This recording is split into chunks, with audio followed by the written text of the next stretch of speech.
Hi, I'm Cynthia Sanchez from ohsopinteresting.com. And just as the number of Pinterest users continues to grow, so do the number of ways that we have to pin to Pinterest. It seems like there's a new pin it button coming out all the time. In today's video, I'm going to show you how you can optimize your images for those pin it buttons. Let's get started.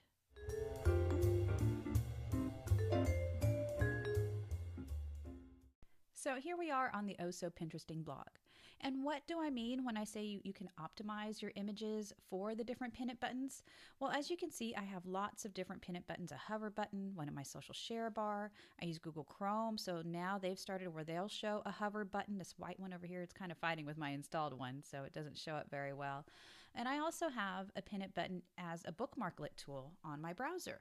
So there's lots of ways that I can pin, and each one of these works just a little bit differently when it comes to the pin descriptions that are assigned to it. And pin descriptions are very, very important on Pinterest. They help our content to be found on Pinterest. Remember, Pinterest is more of a search tool, than a social network. So when I clicked the browser toolbar pin it button, here are all the pinnable images on this page. And the top image comes up with a pin description of red car final. That's not a very good pin description. When I want to search for content on Pinterest, I'm not going to search for a red car to find out information about Pinterest.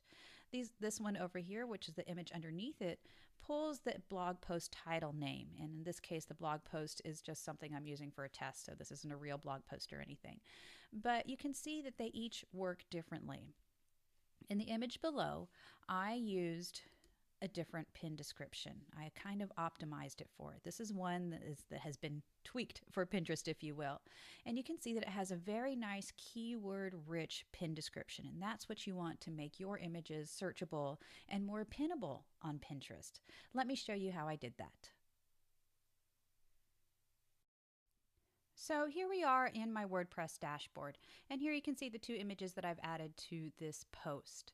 When it comes to adding images to a blog post to make them optimized for different pin it buttons, there's a couple of different things you can do. Here is the example of the image that was really optimized for Pinterest well. Over here I have the title of the image. This is the file name of the image. It's Pinterest News and Tips, and that's just to help me remember.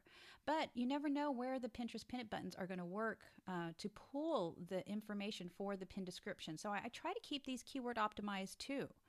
But I take it an extra step further in the alt text. That's where I added that really nice, long, keyword-rich description that a lot of the pin it buttons pull from.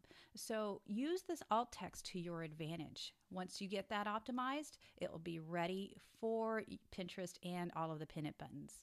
Pinterest is continuing to evolve and change. To keep up with the latest, subscribe to the channel.